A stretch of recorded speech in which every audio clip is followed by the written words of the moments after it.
kon muagi kanako.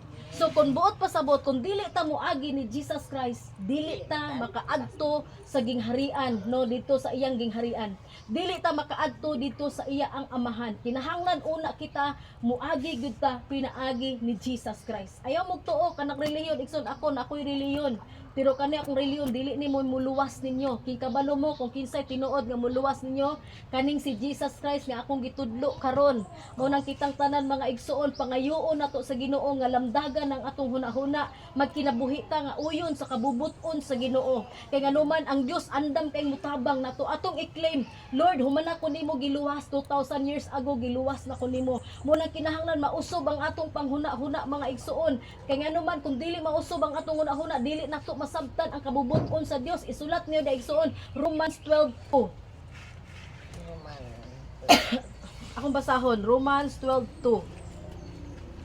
Sus no nindot unta to natay Bible no. Kamo gyud tanan makabasa. Oh. Romans 12:2 ha. Atong basahon kay klaro kay ni sa katanan. Ingon siya diri oh. Romans 12 uy naabot man kog Torah. Imbes verse Romans 12:2. Oh, dara. Basahon nako para klaro.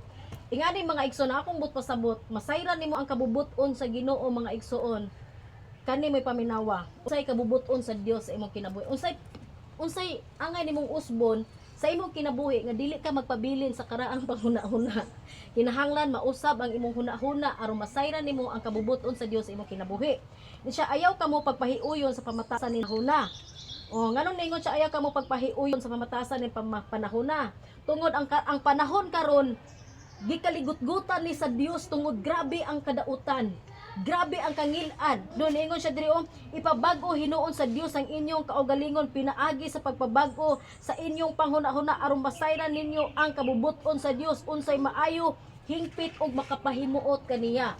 Romans 12:2. Ayaw kamo pagpahiuyon sa pamatasan nining panahona. No dili ta mo pahiuyon, kinahanglan nga mahimo tang sukwahi, kinahanglan nga kay nganuman si Jesus mga igsuon si Kristo ug ang kalibutan mga igsuon kaning buhat sa kalibutan mga unsay naa sa kalibutan dili gyud na sila magkasumpaki, mag-away gyud na silang duha. Kay ngano ang imong espirituhanon gustong mga lagad sa Dios pero ang imong unod gusto pong magkigbugno sa imo ang espirituhanon kaning imo ang kalag. Moingon mo unsay kalag, moingon silang kalag tuwa man nagmenteryo. Paminaw mo oy. Paminaw mo. Ang tinuod nga kalag kanang karon ikaw nga nakadungog. O nakadungog kabantay ka ko si mismo imong kaugalingon, di ba? May kag-agay sakit kaayo. Mao na siya kalag. O kinahanglan ang imong kinabuhi tudloan nimo nga mahimo kang mapahiuyon diha sa kabubuton sa Ginoo unsay naa sa kalibutan. Puro tanan nga mga kagun-anan, mga dili maayo nga gidumtan sa Ginoo. Ingon siya sa 1 John 2:15, siya ayaw higugmaa ang kalibutan. Siya ayaw higugmaa ang kalibutan o bisan pa ang anaan niini. Siya kun higugma ka sa kalibutan, wa ka nahigugma sa amahan. Mao nay giingon sa pulong sa Dios, do not love the world or anything that belongs to the world. Siya, if you love the world, you do not love the Father. Klaro kayo ang pulong sa Dios. Kung nahigugma ka sa kalibutan, ang but pasabot mga igsoon, kung nagkinabuhi ka nga wala kay Kristo, nagkinabuhi ka sa kalibutanon nga pagkinabuhi, dili mahimuot kanimo ang Ginoo. Og klaro kay ang Biblia nagpamatuod nga wala jud kay gugma sa amahan. Why? Ang imong kinabuhi nagpahiuyon sa kalibutan. So ingon siya sa John 3:3, Juan 3:3, tama ba ko? John 3:3, siya nga walay makaadto sa akong amahan gawas kon matawo pag-usab. O walay makaadto sa akong amahan gawas kon siya matawo pag-usab. Makaingon ka unsa na pud ka di pagkatawo pag-usab. Walay makakita sa gingharian sa Dios gawas kun matawo pag-usab. Gawas kun siya matawo pag-usab. Sa laing version, walay makakita sa gingharian sa Dios gawas kun siya matawo pag-usab. So nganong kinahanglan man matawo pag-usab, dili man kinahanglan nga mahimo kang puya, mahimo kang bata nga ipakatawo pa ka pag-usab. Ang buot pasabot sa Dios, mausab gyud ang imong kinabuhi. Mausab gyud ang imong huna-huna pinaagi sa imong pagtuo. Hinumdumi diri sa kalibutan mga igsoon samtang buhi pa ang tawo, dako kay kag chance. Nganuman, chance nimo nga mga lagad ka o dili sa Ginoo. Chance nimo mga igsoon kung tinud-on nimo pag-alagad ang Dios.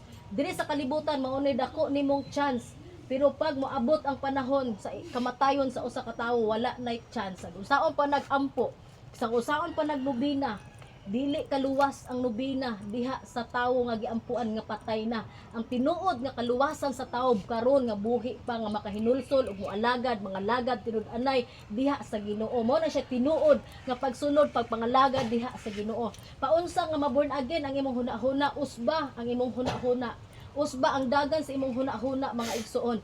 Ipabag-o sa Dios kung dili ka gabalo magpabag-o. Ingna Lord, gusto kong magbag-o, usba ang akong hunahuna, ihalad ang imong hunahuna ngadto sa Dios aron mabag-o ang imong hunahuna ug masayran nimo ang will sa Ginoo sa imong kinabuhi. Palakpakan nato atong Dios.